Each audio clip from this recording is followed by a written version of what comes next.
کہ ایک خدا جو ساری قدرتوں کا مالک ہے اور وہ اکیلا اور یکتا ہے، وہ آپ کو یہ آفر دیتا ہے کہ صرف یہ 60 سال کی زندگی مجھے دے دو تو میں ایک منی خدا بنا دوں گا۔ جو کوالٹیز گاڈ کے پاس ہے، گاڈ کی کوالٹی کیا ہے؟ کن فیکون، جب کسی چیز کا ارادہ کرتا ہے وہ ہو جاتی ہے۔ تو جنت میں جنتی کیا ہوگا؟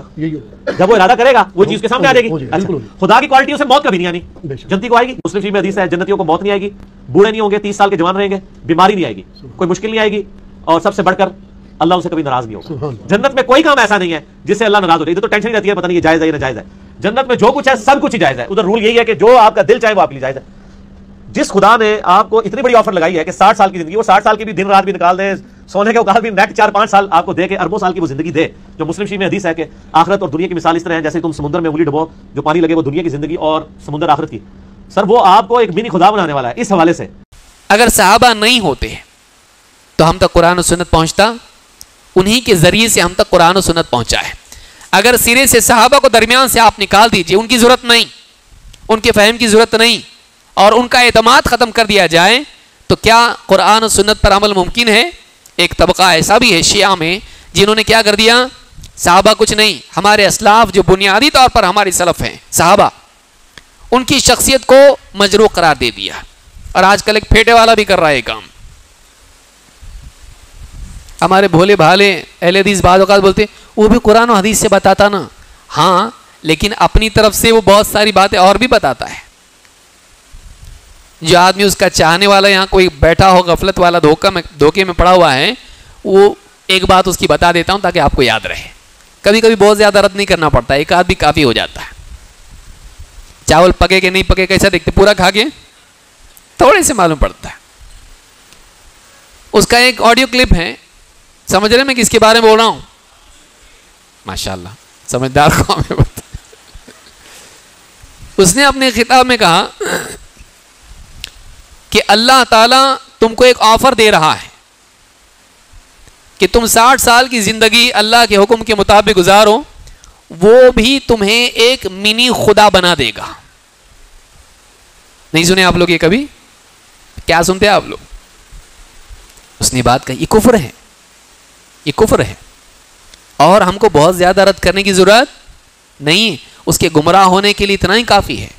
اور 2 بار اس نے کہا میری جیب میں ہو کہ تمہارا رب تم کو یہ آفر دے رہا ہے کہ تم 60 سال کی زندگی اللہ کے حکم کے مطابق گزار دو، وہ تم کو کیا کرے گا، کیا بنائے گا؟ منی خدا بنا دے گا۔ جنتی منی خدا ہوں گے۔ اور اس میں سمجھایا بھی، کہا کہ دیکھو اللہ تعالیٰ کی صفات میں سے ہے کہ وہ اس کے لیے موت نہیں ہے، تو جنتی کو موت آئے گی؟ نہیں آئے گی۔ اللہ جو چاہتا ہے کرتا ہے، جنتی بھی جو چاہے گا وہاں پر جنت میں کرے گا۔ تو اللہ تعالیٰ تم کو کیا آفر دے رہا ہے؟ 60 سال کی زندگی تم صحیح گزار دو، اللہ تم کو کیا بنا دے گا؟ نعوذ باللہ منی خدا۔ یہ نتیجہ ہوتا ہے گمراہ کا۔ وہ فیمس ہوتے ہوتے ہوتے ہوتے ہوتے بڑھتا، ماننے والے بڑھتے، پھر ایسا عمدہ کام کرتا کہ سب بولتے کیا بولا یہ کفریہ جملہ ہے کہ کوئی آدمی کہے منی خدا کا تصور مشرکین میں تھا، وہ بھی تو الہ مانتے تھے نا، اللہ کو معبود مانتے تھے کہ نہیں مشرکین؟ ما نعبدهم الا ليقربونا الى الله زلفى، ہم ان بتوں کی عبادت صرف اس لیے کرتے ہیں کہ ہمیں اللہ سے کیا کریں، کچھ اور قریب کریں۔ اللہ کو معبود مانتے تھے، اور اپنے جھوٹے معبود لات اور عزا اور منات اور اس طرح کے جتنے بھی تھے، ان کو بھی کیا مانتے تھے؟ معبود مانتے تھے کہ نہیں؟ بڑا معبود کس کو مانتے تھے؟ اللہ کو۔ کیا چھوٹا مانتے تھے؟ بڑا معبود کس کو مانتے تھے؟ اللہ کو۔ اور چھوٹے معبود کس کو مانتے تھے؟ اپنے بتوں کو۔ وہ منی گاڈ تھے، اور اللہ تعالیٰ بڑا گاڈ تھا۔ کس کا عقیدہ تھا یہ؟ مشرکین کا۔ یہی اس کا بھی عقیدہ ہے کہ جنتی کیا ہوں گے؟ سب کے سب کیا ہوں گے؟ منی گاڈ۔ اللہ پر جھوٹ ہے یہ، قرآن میں کہیں نہیں ہے کہ میں تمہیں کیا بناؤں گا؟ منی خدا بناؤں گا، نہ حدیث میں ہے۔ تو اگر سلف کا منہج نہ ہو، قرآن و سنت کے سمجھنے میں آدمی ان کی توجیحات کا، ان کی باتوں کا، ان کے فہم کا پابند نہ ہو، آدمی اتنا بڑا بلنڈر کر سکتا ہے، اتنی بڑی غلطی کر سکتا ہے۔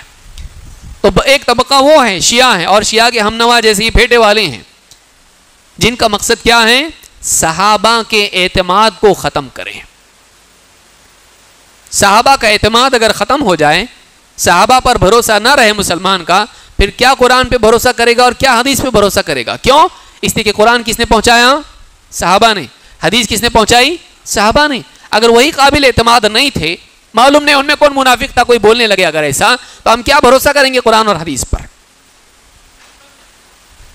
تو جو لوگ گمراہ ہیں وہ یہ کرتے ہیں کہ صحابہ کا اعتماد ختم کرتے ہیں.